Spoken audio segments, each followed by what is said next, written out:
बिस्मिल्लाहिर्रहमानिर्रहीम। आज के प्रोग्राम के साथ मैं हूं नसरुल्लाह मलिक। नाज़रीन, इस वक्त सियासी जमातों के माबैन महाजराई सिर्फ नहीं हो रही, बल्कि सियासी जमातें मुख्तलिफ इदारों के साथ भी महाजराई किए हुए हैं। पाकिस्तान तहरीक इंसाफ को गिला और शिकवा है कि इलेक्शन कमीशन ऑफ पाकिस्तान उनके साथ नाइंसाफ़ी कर रहा है। मुस्लिम लीग नवाज़ ये समझती है कि election commission of Pakistan PTI के साथ जो फैसला होना चाहिए फॉरेन फंडिंग केस का, उसको फौरी तौर पे जो है वो रिलीज़ नहीं कर रहा, उस फैसले को नहीं सुनाया जा रहा।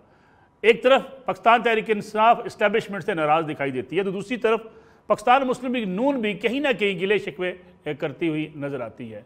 इमरान खान साहब चाहते हैं कि चीफ इलेक्शन कमीशनर को हटाने के लिए जुडिशल रेफरेंस दायर किया जाए ताकि उन्हें हटाया जा सके, क्योंकि वो बारहा इस बात का इजहार कर चुके हैं कि वो इलेक्शन कमीशन ऑफ पाकिस्तान पर एतमाद नहीं रखते। इसके साथ साथ मुस्लिम लीग नवाज़ के अंदर मुस्लिम लीग नवाज़ महाजराई कर रही है पाकिस्तान तहरीक इंसाफ के साथ, लेकिन दो बयानिए जो मुस्लिम लीग नवाज़ के अंदर मौजूद हैं, एक बयानिया है मियाँ नवाज शरीफ का, दूसरा बयानिया है शहबाज शरीफ साहब का। ये अब दो बयानिए ज़रा खुलकर सामने आना शुरू हो गए हैं। मुस्लिम लीग नवाज़ में कुछ लोग जो मियाँ शहबाज शरीफ साहब की हुकूमत के हमायती हैं, उनके बयानात, और मियाँ नवाज शरीफ के जो हामी हैं मुस्लिम लीग नवाज़ के अंदर, उनके बयानात भी आजकल बड़ी शिद्दत से मंजर आम पर आ रहे हैं। कहा जा रहा है कि मियाँ नवाज शरीफ ने तेल की कीमतें, पेट्रोलियम मसनूआत की कीमतें ना बढ़ाने का कहा था, लेकिन ये कीमतें बढ़ा दी गई। फिर पंजाब के अंदर भी मुस्लिम लीग नवाज़ के अंदर धड़ेबंदियाँ, गिरोहबंदियाँ अब काफ़ी हद तक वाज़े होती चली जा रही हैं। कुछ इत्तलात ये हैं कि मलिक अहमद ख़ान जो कि पाकिस्तान मुस्लिम लीग नवाज़ के सीनियर रहनुमा हैं, साबिक़ सूबाई वज़ीर भी हैं, उनके और ताड़ जो पाकिस्तान मुस्लिम लीग नवाज़ के सीनियर रहनुमा हैं और वज़ीर आज़म के मशीर हैं आजकल, उनके माबैन भी खासी तलखी हुई है। गोया मुस्लिम लीग नवाज़ अपने अंदर ही एक लड़ाई लड़ रही है। इसका भी आज के प्रोग्राम में जायज़ा लेंगे और देखेंगे कि क्या मियाँ नवाज शरीफ वापस आकर इस दो बयानियों को एक बयानिए में बदल सकते हैं। क्या इमरान खान साहब इलेक्शन कमीशन पर दबाव बढ़ाकर इलेक्शन कमीशन ऑफ पाकिस्तान को मजबूर कर सकते हैं कि चीफ इलेक्शन कमिश्नर मुस्ताफ़ी हो जाएँ। और क्या पंजाब के अंदर जो हुकूमत अब PTI की और मुस्लिम लीग कायद-ए-आज़म की बनी है, इस पर मुस्लिम लीग नवाज़ और पीपल्स पार्टी कोई दबाव बढ़ा पाएंगी।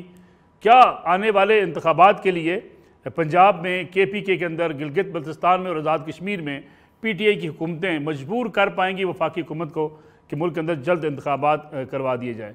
इसका भी जायज़ा लेंगे। आज के प्रोग्राम में मेरे साथ मौजूद हैं मुल्क के सीनियर सहाफ़ी तज़कियाकार जनाब अवैस तोई साहब। अवैस साहब, बहुत शुक्रिया आपका प्रोग्राम में वक्त देने का।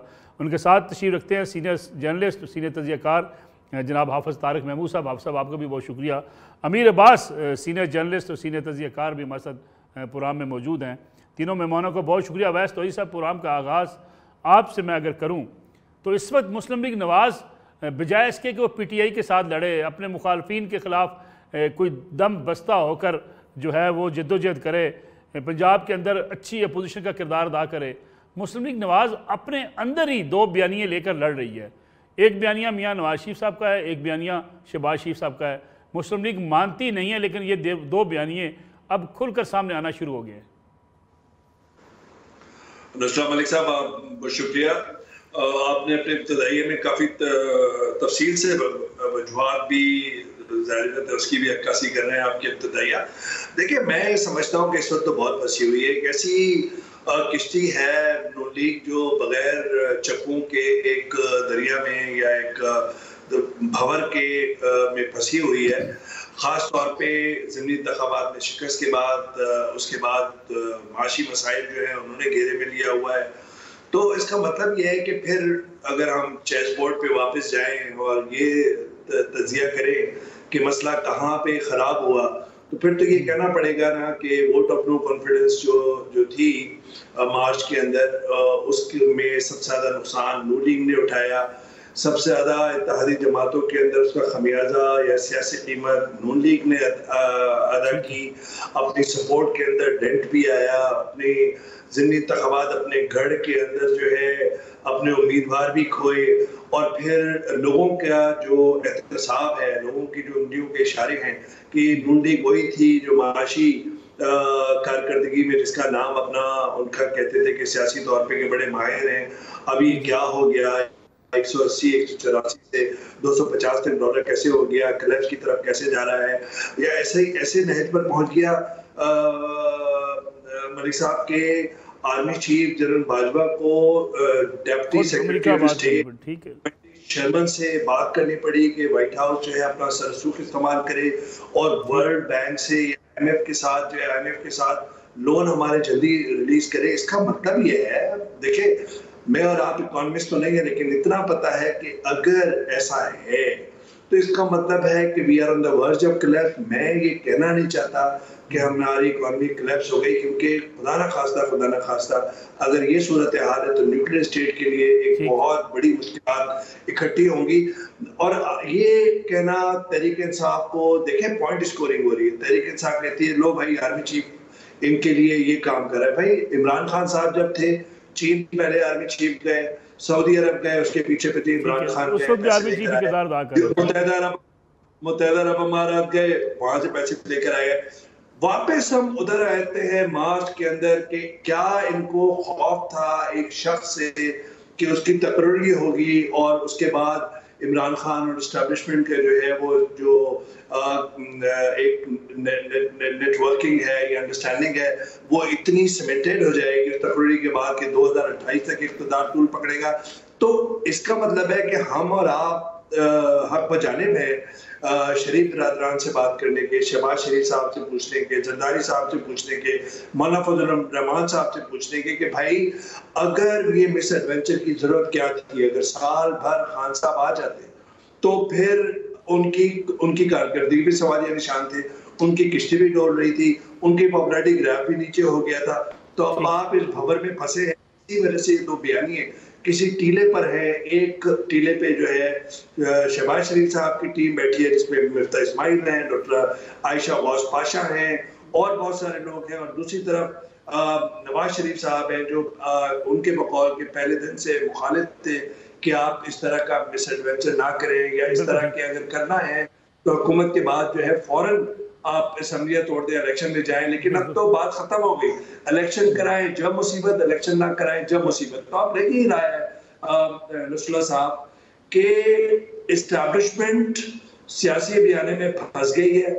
जुडिशरी जो है उसके अंदर एक हमें तकसीम नजर आ रही है, एक ओपिनियन डिवाइडेड नजर आ रही है जजेस की तकरीरी की बुनियाद पे, और वही टसल है between judiciary and PMLN government. तो इसका मतलब ये है कि हम एक ऐसी सियासत को आगे लेके जा रहे हैं उन माशी मसाइल के तनाजुर जहां पर मुल्क और रियासत जो है वो एक घेराव में आ चुकी है माशी मसाइल के, वहां पर आप जुडिशरी एस्टैब्लिशमेंट और हमारी सिविल लीडरशिप अल्लाह न करे लेकिन एक लग ऐसा रहा है कि तनाजा बहरान में तब्दील हो रहा है। और खान साहब इस बहरान में जो तिली का जो काम करते हैं कि वो काम कर रहे हैं, और उनको ये चिंगारी नहीं बुझने देनी है कि वो समझते हैं कि यही प्रेशर बढ़ेगा, यही अगर इक़्तिसादों की तरफ जाएगा ये मामला तो फिर उनकी जगह बनेगी, और उनकी नजरें इक़्तिदार पर है, और वो है सेंटर के अंदर हुकूमत को तब्दील करना और उनको मजबूर करना कि वो जल्दी इलेक्शन करें। वैसे मैं तो आपकी तरफ वापस हाफिज तारिक महबूब साहब, हम बात कर रहे हैं इस वक्त मियां नवाज शरीफ की और शहबाज शरीफ के बयानिए की। पहले दबे लफ्ज़ों में बात होती थी, अब कुछ जर्नलिस्ट भी इस पर खुलकर इजहार कर रहे हैं। कुछ लोग ये समझते हैं कि शहबाज शरीफ साहब ने गलत फैसला किया हुकूमत देकर, मियां नवाज शरीफ को खराज तहसीन पेश किया जा रहा है, कहा जा रहा है वो वापस आएंगे, नया बयानिया देंगे, मुस्लिम लीग का कारकुन वोटर वापस आ जाएगा। और आजकल ख़बरें इस किस्म की भी मंजर आम पर है कि मियां नवाज शरीफ मना करते रहे, हुकूमत में ना जाएँ, पेट्रोलियम मसनूआत की कीमतें ना बढ़ाएँ, उनकी बात नहीं मानेगी। आपको लगता है कि मुस्लिम लीग नून इन सूरत हाल में काबू पा पाएगी अपने अंदरूनी इख्तलाफात के ऊपर? जी बिस्मिल्लाहिर्रहमानिर्रहीम। एक तो मलिक साहब ये तय कर लेना चाहिए कि नवाज़ शरीफ साहब जो है ना वो बिल्कुल बेबस, मजबूर और इस तरीके के आदमी हैं कि उनकी कोई सुनता ही नहीं है। किसी फ़ैसले में नवाज़ शरीफ साहब की कोई राय शामिल नहीं है, नवाज़ शरीफ साहब के कहने पे कोई काम नहीं होता, नवाज़ शरीफ साहब जिसको कहते हैं उसको टिकट नहीं मिलता, नवाज़ शरीफ के कहने सुनने में शहबाज शरीफ साहब है नहीं, नवाज़ शरीफ की ग्रिप पार्टी पे से ख़त्म हो चुकी है, नवाज़ शरीफ का कोई वाली वारिस नहीं है। अगर आप इस पे यकीन करने के लिए तैयार हैं तो फिर सब बातें ठीक है कि जो हुकूमत बनी वो नवाज़ शरीफ की मर्ज़ी के बगैर बनी, जो पेट्रोलियम प्राइसेस की कीमतें इजाफा हुआ, बाकी जो फ़ैसले हुए वो नवाज़ शरीफ की मर्ज़ी के बगैर हुए, क्योंकि नवाज़ शरीफ की कोई सुनता नहीं है, नवाज़ शरीफ की कोई ग्रिप नहीं है। अगर आप इस थ्योरी को मानने के लिए तैयार नहीं हैं और आप समझते हैं कि आज भी अवामी मकबूलियत नवाज शरीफ के साथ, पार्टी नवाज शरीफ के साथ, नाम नवाज शरीफ का, टिकट नवाज शरीफ का, फैसला नवाज शरीफ का, कहना सुनना नवाज शरीफ का, तो फिर इन तमाम चीज़ों के जिम्मेदार नवाज शरीफ साहब भी हैं। नवाज शरीफ साहब बरी ज़िम्मा नहीं हो सकते। ये good cop bad cop, Shahbaz Sharif का बयानिया, नवाज शरीफ इस्टेब्लिशमेंट के ख़िलाफ़ हैं, शहबाज शरीफ बड़े इफ़हाम व तफ़हीम वाले आदमी हैं, ये कितने अरसे तक चलाते रहेंगे? आप अशरों से यही चीज़ें चला रहे हैं और आप कभी कहते हैं वोट को इज्जत दो, कभी शहबाज शरीफ साहब आ जाते हैं जी मेरा मकसद ये नहीं था। ये उनकी पार्टी की पॉलिसी है, वो उस पार्टी पॉलिसी को टो करते हैं, कामयाबी से हमकिनार करते हैं, कभी मरियम साहिबा को कम कर देते हैं, शहबाज शरीफ साहब को फ्रंट पे ले आते हैं, जहां उनको ज़रूरत पड़ती है वहां वो मरियम साहिबा को आगे कर देते हैं, वो एग्रेसिव बयानियां शुरू कर देते हैं। अभी थोड़ी देर पहले मरियम साहिबा ने ट्वीट किया कि हम तो वहीं खड़े हैं, 1999 वाली पोजीशन पे खड़े हैं, नवाज शरीफ को तनहा करने की साजिशें पूरी नहीं हो रही। 100% कोई ना कोई अंडरस्टैंडिंग हुई होगी मलिक साहब, किसी ने भी इनसे काम करवाया, कोई चीज़ें की, उस अंडरस्टैंडिंग के अंदर मियाँ साहब को यकीन दिलाया गया होगा कि हम हुकूमत में बैठेंगे, आपके केसेस के मामलात ख़त्म होंगे, हम हुकूमत में बैठेंगे, ये विक्टिमाइजेशन ख़त्म होगी, हम हुकूमत में बैठेंगे, मरियम साहिबा के मामला ठीक करेंगे। तो क्या था कि जब ये सारी पूरी कैबिनेट वफाकी काबीना जो है वो पहुंची हुई थी लंदन मियाँ साहब के पास, ये सब बातें अब आज आप कह रहे हैं। आज क्यों कह रहे हैं? क्योंकि शहबाज शरीफ के पल्ले एक चीज थी और वो चीज थी कि शहबाज शरीफ साहब एक बहुत अच्छे एडमिनिस्ट्रेटर हैं। अनफॉर्चुनेटली गुज़िश्ता 3-4 माह के अंदर उनकी उस कारकर्दगी के ऊपर भी एक बहुत बड़ा सवालिया निशान पैदा हो गया। तो अब इन्होंने अपना बयानिया बनाना है, उनके वोटर इस बात पे यकीन करेंगे कि नवाज शरीफ मासूम थे। शहबाज शरीफ बन पाएगा फलाने लोग बाय करेंगे, उनका कारकुन बाय करेगा? जी बन पाएगा। अच्छा। जी बिल्कुल करेंगे नसरुल्लाह मलिक साहब, मैं और आप शायद ना करें लेकिन लोग करेंगे। ऐसे लोग हैं जो नवाज शरीफ की बात पे लीडर देखें, इमरान खान साहब का बयानिया लोग बाय कर रहे हैं, वो कह रहे हैं जी अमरीकी साजिश हो गई। आप हम जानते हैं कि उसमें कौन सी अमरीकी साजिश है, बयानिया बाय कर रहे हैं। वो कहते हैं जी ये कर दिया गया, उसके बयानिया को बाय कर रहे हैं। तो नवाज शरीफ का बयानिया भी इसी तरीके से बाय होगा। अनफॉर्चुनेटली पोलराइजेशन इतनी हो गई है, शऊर जो है जिसको आप कहें सियासी शऊर, उसके आगे हमने ऐसे बंद बांध दिए हैं कि कोई हकीकत पर मबनी बात सुनने को समझने के लिए तैयार नहीं है। जिस दिन नवाज शरीफ साहब इस बयानिया को लेके कूदेंगे, आप देखिएगा कि लोग जो उनका फॉलोवर है वो उन पर यकीन करेगा। अमीर अब्बास साहब, आफ्ताब सुल्तान साहब की तकर्री हुई, वो IB के सरबराह रहे, कुछ इख्तलाफात मियाँ नवाज शरीफ के इस्टेब्लिशमेंट के साथ वहाँ से शुरू होते हैं, लेकिन अब दोबारा उन्हें अगर चेयरमैन नैब लगाया गया है, ये दूरियाँ इस तकर्री से बड़ी हैं या ये भी किसी कंप्रोमाइज़ का नतीजा है? अब मेरा ख्याल है मलिक साहब, अगर आफ्ताब सुल्तान साहब के अपने जो उनका सिविल सर्विसेज का करियर है उसको सामने रखें तो सबसे मुनासिब, अगर शहबाज शरीफ साहब ने अब तक कोई पोस्टिंग की है या अपॉइंटमेंट की है तो वो आफ्ताब सुल्तान की सूरत में है। आफ्ताब सुल्तान परवेज मुशर्रफ के ज़माने में परवेज मुशर्रफ के रेफरेंडम के सामने नहीं झुके। उनका सारा जो करियर है वो बेदाग रहा है। ये ज़रूर है कि IB में जब उनको नवाज शरीफ साहब ने लगाया तो उनकी नवाज शरीफ साहब के साथ एक अच्छी वर्किंग रिलेशनशिप बनी, जिसको बाज़ लोग नेगेटिव सेंस में देखते हैं कि अगर कोई शख्स नवाज शरीफ के इतना करीब हो गया है कि नवाज शरीफ उसको बार बार रिटायरमेंट के बाद भी एक्सटेंशन दिए जा रहा है, तो इसका मतलब है दाल में कुछ काला है। और ये इसका मतलब ये बंदा ठीक नहीं है जो नवाज शरीफ के साथ इतना मिलकर चल रहा है, लेकिन बंदा ठीक था।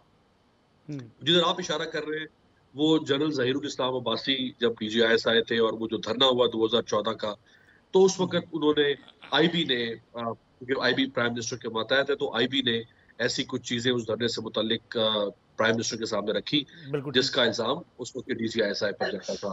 तो वो जरूर है, लेकिन मैं समझता हूँ कि अपॉइंटमेंट चेयरमैन नैब के हवाले से एक मुनासिब अपॉइंटमेंट है और इसको सराहा जाना चाहिए। बाकी देखें, नैब तो किसी काबिल छोड़ा ही नहीं है। अब इन्होंने ये जो नई अमेंडमेंट्स करनी है, अब आप आफ्ताब सुल्तान को बिठा दें या आप FBI के डायरेक्टर को लाकर बिठा दें या आप नेशनल क्राइम एजेंसी बरतानिया के हेड को लाकर बिठा दें या आप मलेशियन क्राइम एजेंसी MCA के हेड को लाकर बिठा दें या आप इंडिया के CBI के हेड को लाकर बिठा दें, अब कोई कुछ नहीं कर सकता। इन्होंने एक ऐसी गाड़ी का ड्राइवर बना दिया है आफ्ताब सुल्तान को जिस गाड़ी में इंजन ही नहीं है। वो ऐसे स्टीयरिंग की बेचारा घुमाता रह जाएगा 3 साल तक, वो कर कुछ नहीं सकता।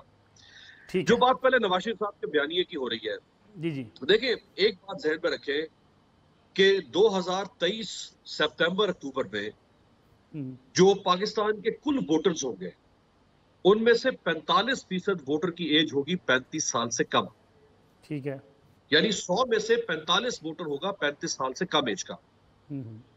ये वो वोटर है जो ये नहीं जानना चाहता या इसको इससे कोई सरोकार नहीं है कि 70 या 80 की दिहाई में भुट्टो खानदान ने क्या कुर्बानियां दी, 90 में क्या कुर्बानियां दी। उनके सामने है आसिफ अली जरदारी, उनके सामने बिलावल भुट्टो। ठीक है, इसी तरह से नून लीग की लीडरशिप के बारे में उनको कोई सरोकार नहीं है इस आज के नौजवान को।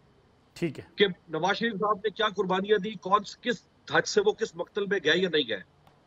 उनकी नजर में यह है कि शरीफ खानदान के हाथ में एक पॉलिटिकल पार्टी है जो उनकी लेपालक है। ठीक। मसला यह है कि ये जो हमारे यहाँ एक ही बहस चलती है प्रो एस्टेब्लिशमेंट या एंटी एस्टेब्लिशमेंट बयानिए की। भाई आप पॉलिटिक्स के नैरेटिव तब्दील हो रहे हैं। आप सिर्फ पॉलिटिक्स को एक यार्ड स्टिक पर नहीं परखा जाएगा कि वो प्रो एस्टेब्लिशमेंट है या एंटी एस्टेब्लिशमेंट है। लेकिन इस 45% तबके को नवाज शरीफ मुतासर कर पाएंगे?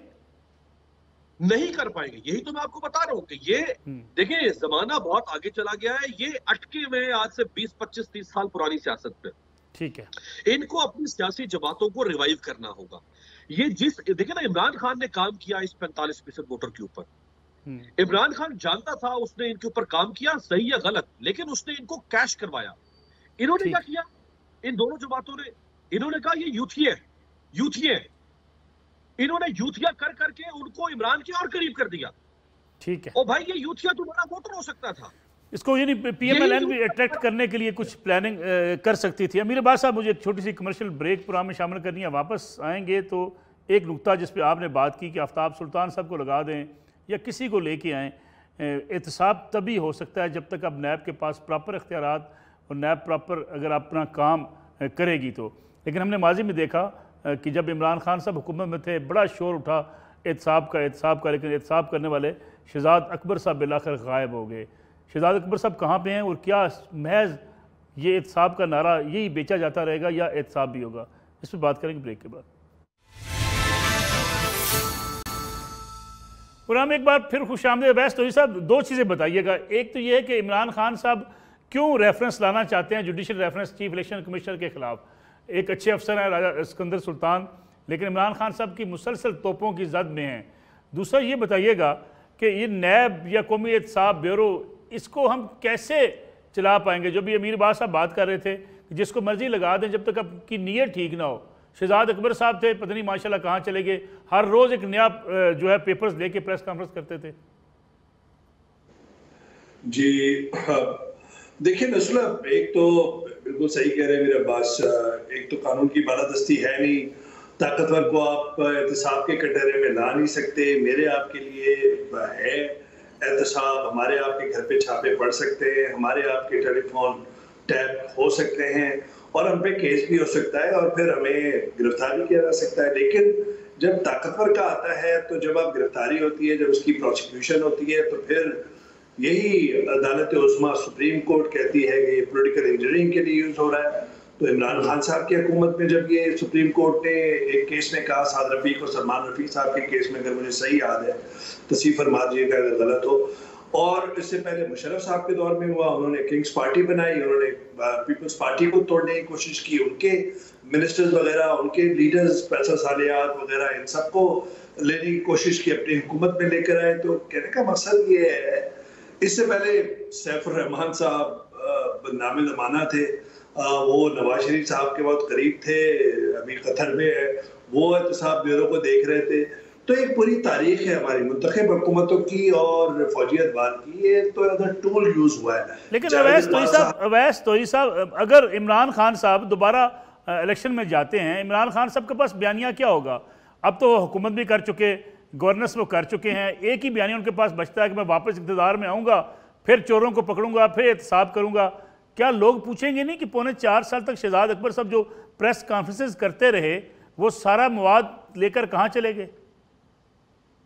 देखिए, बहुत कुछ उन्होंने तो कहा था कि $200 बिलियन ले आएंगे, मईशत को हम तब्दील कर देंगे और चोरी का जो बाहर स्विट्जरलैंड के अकाउंट्स में बाहर पैसा पड़ा है वो ले आएंगे हमने। और आपने देखा कि कोई केस भी नहीं हुआ, कोई एहतसाब का कोई भी मुकदमा इनको कामयाब नहीं हुआ, ना नवाज शरीफ, ना शहबाज शरीफ के खिलाफ, ना जरदारी साहब के खिलाफ। इन्हीं के नाम लेते हैं ना, चोर लुटेरे डाकू कहते हैं, ये एक बयानिया की हद तक है और करप्शन इन हुकूमतों में हुई होगी, लेकिन माजी की हुकूमत में भी हुई है और हुकूमतों में भी रही है।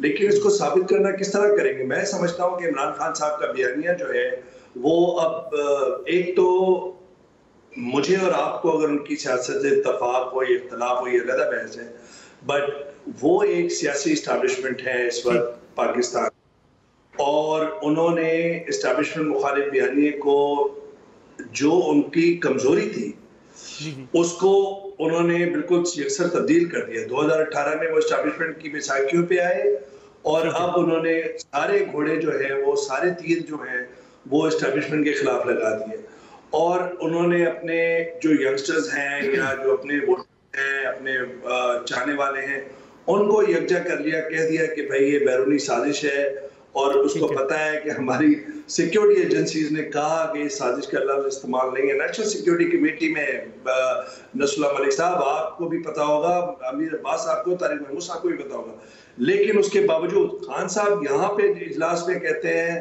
कि साजिश, और बाहर जो इंटरव्यूज देते हैं अमेरिकन टीवी नेटवर्क को, जो उसमें कहते हैं मदाखलत। तो उनको पता है कि कहाँ पे क्या लफ्ज यूज करना है। अब उनके एक सिर्फ मुझे जुमला बोल लीजिएगा, देखिए जो स्ट्रॉन्ग पॉइंट हो गया उनका बयानिया सच है, झूठ है, मुबालगा आराई है, जो भी कुछ है, अब वो ट्रेंड बना गया, टेंटिकल्स उसके फैल गए हैं। लेकिन उन्होंने जो उनके ऊपर जो लेवरेज था एस्टैब्लिशमेंट का कि ये एस्टैब्लिशमेंट की मर्जी के बगैर नहीं आ सकते, वो अब उन्होंने ज़िमनी इंतखाबात में नून लीग की हिमाकतों से या जो भी सियासत हुई है उसकी गहराई, वो अब लेवरेज खत्म हो गया और अब उनको ताकत हो गई है। इसका मतलब ये है कि जो पुल उन्होंने जलाए थे अपने एग्रेसिव पोस्चरिंग से, एस्टैब्लिशमेंट मुखालिफ बयानी से, अब उनकी चैनल्स ऑफ कम्युनिकेशन खुल गए हैं। तो इसी वजह से उनका बयानिया जो है अब देखिएगा आप कि वही रहेगा, साजिश, मुदाखलत, ये चोर लुटेरे डाकू। लेकिन मुझे ये लगता है कि वो एक इस्लामी रियासत बनाना चाहते हैं अपने चाहने वालों के लिए, एक आइडियल फलाई रियासत। इस बयानिए के साथ जाएंगे, लेकिन आइसोलेशन में वेस्टर्न वर्ल्ड के साथ दुश्मनी लेके इख्तिदार के अंदर आप कंटेम्प्रेरी दुनिया के अंदर कैसे जिंदा रह सकते हैं जब आपकी न्यूक्लियर स्टेट हो। मैं इसमें भी आता हूँ वापस अवैस साहब।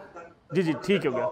हाफिज तारिक साहब, इमरान खान साहब के पास अब बयानिया क्या होगा, क्योंकि वो जल्द अज जल्द इंतखाबात भी चाहते हैं। आज भी फवाद चौधरी साहब ने कहा कि हम जब चाहें स्विच दबा दें वफाकी हुकूमत का, यानी वफाकी हुकूमत हम गिरा दें, इंतखाबात फिर ज़रूरी हो जाएंगे।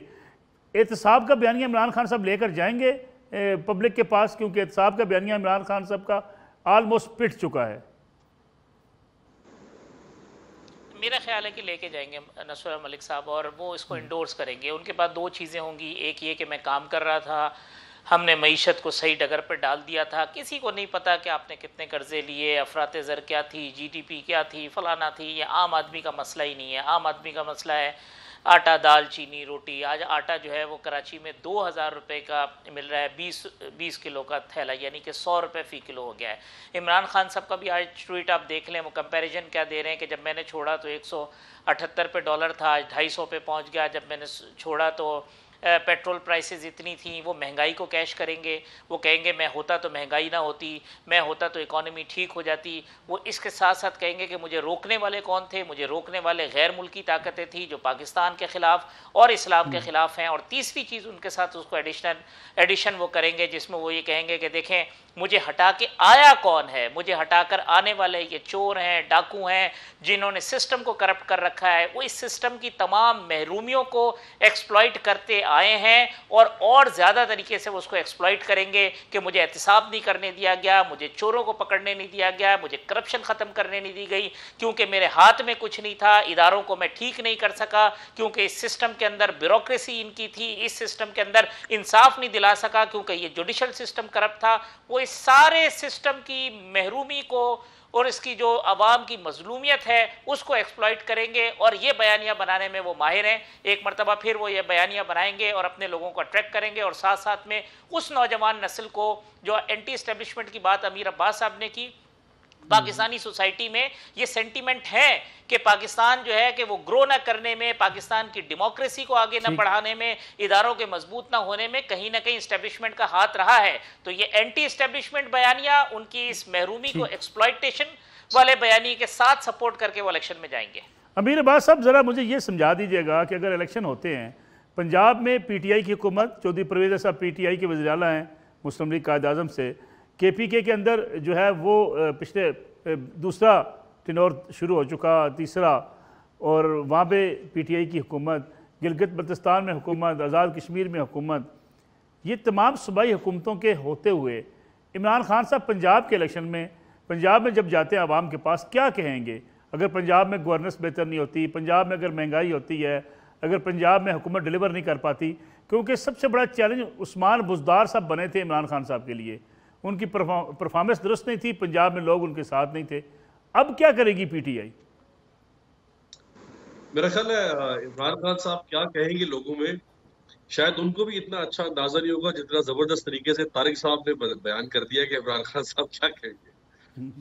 तो मेरा ख्याल है यही कहेंगे जो तारिक साहब ने बताया कि देखिए उनके पास इमरान खान साहब का, देखिए वो जो पावर में रहा 3.5 साल, मैं समझता हूँ कि उनका पूरा जो तर्ज हुक्मरानी था वो हिपोक्रेसी से भरा हुआ था, वो मुनाफिकत से भरा हुआ जो था, उनके कॉल ऑफ फेल में शदीद तजाद, वो एक एंटी स्टेटस को लीडर के तौर पर सामने आए थे, पावर में आने के बाद वो प्रो स्टेटस को बन गए, वो एंटी इंपीरियलिस्ट सियासतदान के तौर पर सामने आए थे, वो प्रो इंपीरियलिज्म हो गए। वो कहते थे मुझे इक़्तिदार की जरूरत नहीं है, इक़्तिदार क्या, मैं तो इक़्तिदार में आने से पहले भी मैंने दुनिया देखी है, बड़े बड़े ताकतवर मुल्कों के बादशाह, वजीर, बशीर मेरे साथ सेल्फियां बनवाते थे, मेरे पास पैसा था, क्रिकेट से मैंने बहुत कमाया। लेकिन वो जैसे पावर में आए उन्होंने उस इक़्तिदार को बचाने के लिए एडहॉकिज्म की पॉलिसीज बनाना शुरू कर दी, ठीक कि मेरा कल के दिन का सूरज कैसे तुलू होगा, फिर कल के दिन का सूरज कैसे तुलू होगा। वो अपने असल रास्ते से हट के भटक गए। आज से 4 महीने पहले तक लोगों को मैंने झोलियां उठा के इमरान खान साहब को बददुआएं देते देखा है, लेकिन माशाल्लाह ये जो तजुर्बाकार लोग आके बैठ गए, इन्होंने वो सारी बददुआएं इमरान खान से लेकर उड़ता हुआ तीर गले में ले लिया। अब इनके साथ जो हो रहा है, इनका इलाज यही है, इनके साथ बिल्कुल ठीक हो रहा है। भाई 1988 से लेकर 99 तक आप तीनों सबसे मोतबर शख्सियत है हमारी सहाफत की, मुझे बताएं कि हम जब पीपल्स पार्टी से, नून लीग से सवाल करते हैं कि 88 से 99 तक आपने क्यों डिलीवर नहीं किया, उनका एक घिसा पिटाई की जवाब है कि भाई हमें तो 2 साल से ज्यादा हुकूमत करने नहीं दी जाती थी। और ये बिल्कुल ठीक जवाब है कि आप 5 साल के लिए मुंतखब करें, 2 साल बाद घर भेज दें, जवाब तो मांग नहीं सकते हम। यही कुछ किया इन्होंने इमरान खान के साथ। हमें मालूम है कि इमरान खान ने अगले 1.5 साल में भी कुछ नहीं करना था माशाल्लाह, बिल्कुल वैसे ही जैसे 88 से 99 तक अगर पीपल्स पार्टी नून लीग को 5-5 साल मिल भी जाते उन्होंने कुछ नहीं करना था। लेकिन एक जवाब मिल गया ना, एक्सक्यूज मिल गया, इमरान खान साहब को इन्होंने एक्सक्यूज दे दिया। वही एक्सक्यूज जिसका जिक्र अभी तारिक साहब ने किया वो लेकर जाएंगे अवाम के पास, और उन्होंने बड़ी कामयाबी से, देखिए सही या गलत की बहस मेरे लिए, आपके लिए ये इंटेलेक्चुअल डिस्कशन हो सकती है कि साजिश में जी, ये आम आदमी के दिल में इमरान खान खुब गया है। जो सबसे मुनासिब लफ्ज़ में बोलूं, आप भी पंजाब से हैं, मैं भी पंजाब से हूं, वो इमरान खान आम आदमी के घर और दरो दीवार में खुब गया जाके, और इनकी वजह से वो अपने मलबे के नीचे दब गया था बिल्कुल। इन्होंने कहा उस मलबे को हटा दिया। जी, ये कहते हैं इमरान खान अमीर खास आदमियों के घरों में घुस गए। बिल्कुल ऐसे। देखिए ये कहते हैं ना कि इमरान खान बारूदी सुरंगें बिछा के गया हमारे लिए, बिल्कुल ठीक कहते हैं। भाई जब वो बारूदी सुरंगें बिछा रहा था, उसने बारूदी सुरंग के ऊपर अपना पाँव रखा हुआ था ना, बिल्कुल ठीक। इन्होंने कहा खान साहब आप पाँव हटा दें, हम अपना पाँव रखते हैं। भाई बारूदी सुरंग फटती तो इमरान खान मरता ना, इन्होंने खुद अपने आप को पेश कर दिया। ठीक है अमीर अब्बास साहब, एक ब्रेक और प्रोग्राम में शामिल करते हैं, तो वापस आएंगे तो इस पर भी बात करेंगे कि क्या इकानमी संभलने के इम्कानात हैं, क्या महंगाई रुक सकती है, क्या मौजूदा हुकूमत या आने वाली हुकूमत अवामी मसाइल पर काबू पा सकेगी, क्योंकि आम आदमी का मसला तो अपने मसाइल से है, उसे एक हुकूमत डिलीवर नहीं करती, दूसरी हुकूमत की तरफ देखना शुरू करता है। इस पर बात करेंगे ब्रेक के बाद। प्रोग्राम में एक बार फिर खुशामद बैस तोई साहब, ज़रा मुख्तसरन मुझे ये बताइएगा कि हुकूमत से महंगाई कंट्रोल हो नहीं रही, डॉलर की कीमत कहाँ से कहाँ चली गई। इन हालात में हुकूमत रहेगी, हुकूमत जाएगी, और हुकूमत अगर जाएगी तो क्या आने वाली हुकूमत मईशत को संभाल पाएगी? नहीं, बहुत मुश्किल है। ये तो सीधा सवाल का जवाब है कि बिल्कुल मुश्किल है, नई हुकूमत के लिए भी और इस हुकूमत के लिए भी। देख लीजिए, स्टेट बैंक का गवर्नर अब तक अपॉइंट नहीं हुआ, 250 पे डॉलर है। जिस तरह महंगाई वो आप हम सबको पता है, उसको क्या दोहराना है। इस वक्त मुझे लगता है कि एक ऑप्टिक्स के तौर पे ये हो सकता है कि जब 1-2 रोज के इजलास होंगे, नवाज शरीफ साहब गरजेंगे बरसेंगे माशी टीम पर, और माशी टीम के अंदर कोई तब्दीलियां करना चाहेंगे जो इमरान खान साहब ने भी थोक के हिसाब से की है। असद उमर साहब, हफीज शेख, शौकत तरीन, हमाद अजहर को 1-2 मुख्तसर दौरानी के लिए बुलाया। तो इसका मतलब ये है कि फंडामेंटल्स खराब है इस मुल्क के, और इस वक्त हालत बहुत अबतर है और it's on the verge of collapse. Nasrullah साहब, मुझे लगता है कि ये हुकूमत, this country is heading towards an early election. हुकूमत चाहेगी कि फंसी हुई है हुकूमत एक बिल्कुल ऐसे दोराहे पर है कि इलेक्शन कराएं जब मुसीबत, इलेक्शन ना कराएं जब मुसीबत। ये नवंबर तक, तकर्री तक इसको ड्रैग करना चाहेंगे कि इस दौरान कुछ बेहतर हो जाए इंडिकेटर्स। लेकिन मुझे ये लग रहा है कि ये अपनी पूरी जो मुकर्रर मुद्दत है वो पूरी नहीं कर सकेगी, और the country is heading towards an early election. Hafiz Tariq Mahmood साहब, अगर हुकूमत से मामलात संभल नहीं पा रहे, हुकूमत में बैठने का जवाज़ क्या है? पहली बात। दूसरी बात ये, अगर हुकूमत में बैठे रहते हैं तो इन मुश्किलात पर काबू कैसे पाएंगे? वोट बैंक उनका काम होता रहेगा। तीसरी बात यह है कि जो आने वाली हुकूमत है, इमरान खान साहब चले आते हैं, इन सारे मसाइल पर कंट्रोल तो वो भी नहीं कर पाएंगे। फिर आलमी सतह पे जो इस वक्त पाकिस्तान की हालत है, आपके खारजा अमूर जिस तरीके से जहाँ पे आपकी पॉलिसी जा चुकी है, आइसोलेशन में गया हुआ पाकिस्तान कहाँ स्टैंड कर पाएगा?